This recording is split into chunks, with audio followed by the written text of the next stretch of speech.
Multo sa CR ng airport. Hindi na siya lumabas.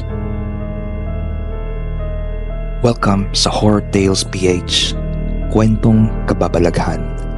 Ang tahanan ng mga kwento ng takot, hiwaga, at mga karanasang hindi maipaliwanag. Kung mahilig ka sa mga totoong kwento ng kababalaghan o katang-isip na nakakatakot, huwag kalimutang mag-subscribe, i-like ang video at i-on ang notification bell para hindi ka mahuli sa mga susunod naming takutan. At kung may sarili kang kwento ng kababalaghan, i-email ito sa amin sa kwentokababalaghan2025@gmail.com. Ang kwento natin ngayon ay tungkol sa isang nilalang na tila naiwang nakakulong sa palikuran ng isang kilalang airport sa Pilipinas. Isang multong patuloy na naghihintay pero hindi natin alam kung ano ang hinihintay niya. Taong 2019, bago pa man nagsimula ang pandemya, ang bida natin ay si Leo, isang 29 anyos na OFW pauwi mula Dubai.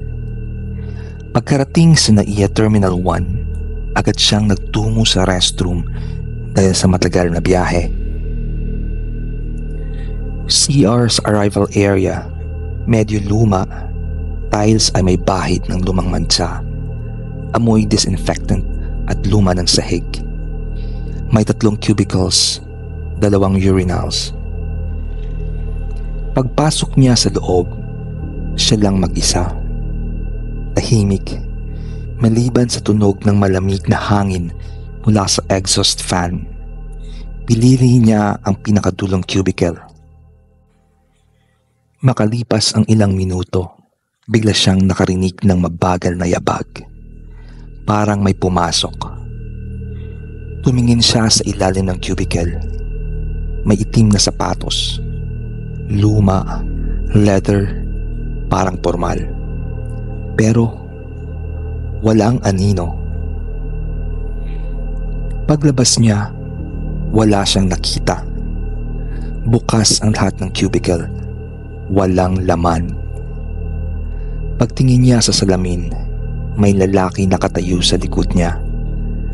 Pero paglingon niya, wala namang tao.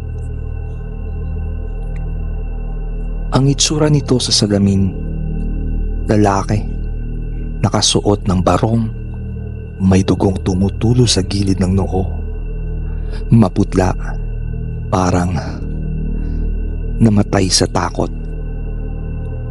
Mabilis siyang lumabas at tinawag ang janitor. Kuya, may tao sa CR. Hindi ko alam kung multo o... Sir, ikaw lang po ang pumasok doon mula kanina pa. Na-curious si Leo, kaya kinausap niya ang isang airport security na naka-duty. Tahimik itong lumingon at bulong. Sir, hindi ka po ang unang nagsabi niyan. May record po ng isang lalaki dati, 2015, OFW. Hindi na siya nakalabas ng CR. Ayon sa ulat, ang lalaki ay dumating sakay ng midnight flight. Bago siya sunduin ng pamilya, pumasok siya sa CR. Doon na siya inatake sa puso at natagpuang wala ng buhay. Pero narinig ng janitor ang sigaw, 2 oras matapos itong mamatay. Simula noon, tuwing 12:00 ng gabi, may nagrereklamo sa salamin sa CR. May lalaking humihingi ng tulong. O minsan, naririnig lang ang mga salitang, "Hindi ko sila nakita.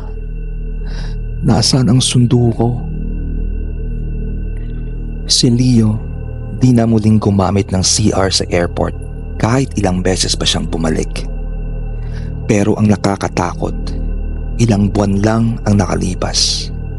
Isang vlogger ang nakapag-video ng sarili sa CR ng NAIA.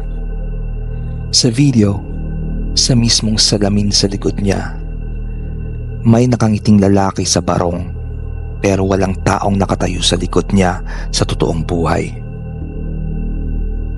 Hanggang ngayon, ang CR na iyon ay ginagamit pa rin ng mga pasahero. Pero kung sakaling makaramdam ka ng kakaiba sa palikuran ng airport, huwag mo nang hintayin pang makita siya. Baka kasi ikaw ang susunod niyang tanungin kung nasaan ang sundo niya.